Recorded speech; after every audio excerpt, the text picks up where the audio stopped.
Good morning guys! 8:30 na nga ng umaga. Ayan, simulan natin ang ating umaga na magpalit ng bedsheet. Tamang panggugulo nga lang talaga niya si Riley guys. Sobrang kulit talaga ng baby. Patay daddy.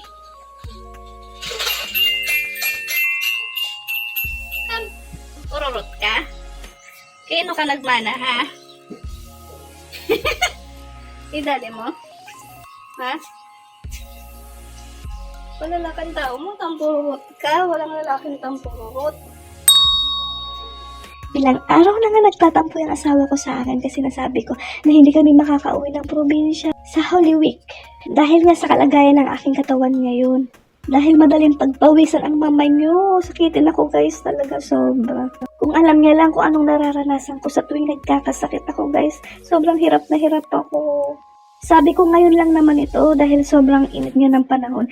Pwede naman kami pumunta sa susunod na buwan, yung medyo malamig-lamig na guys.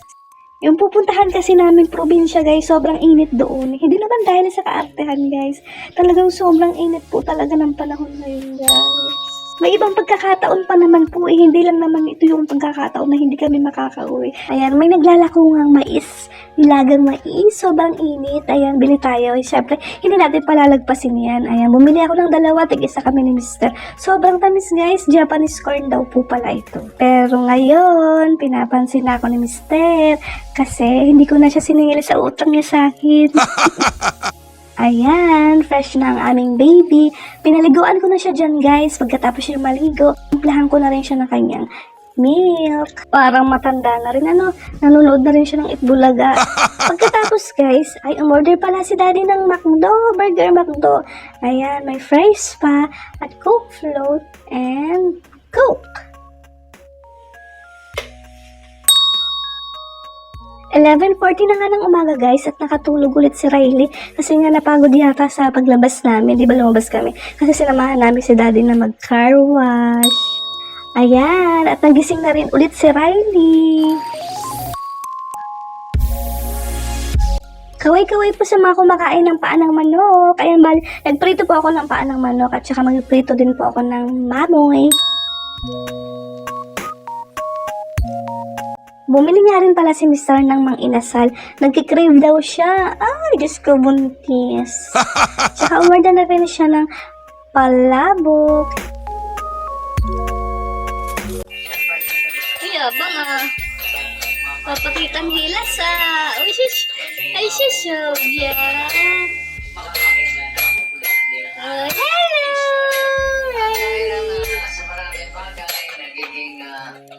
Sige na, tugtog ka na. Sige na. Ay, galing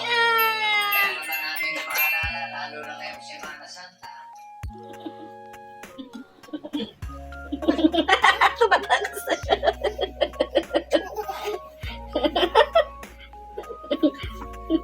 Bye.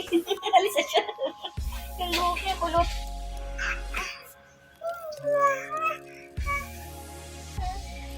Pati na anak mo.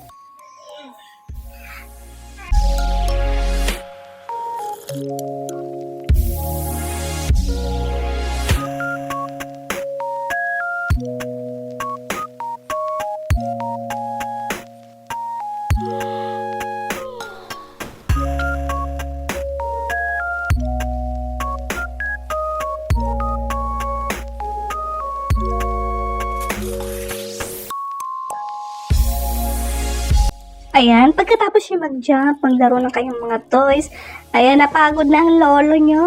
Ayan, tulalaers na siya. At slow-mo na rin siya dyan, guys. Inaantok na yan.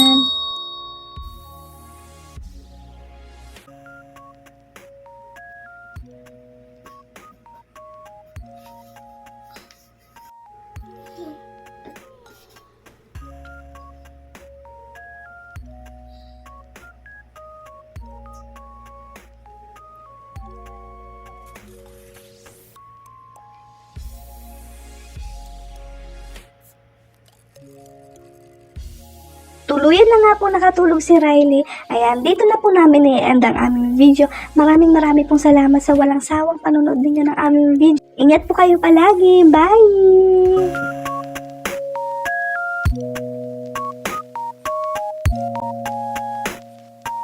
Bye.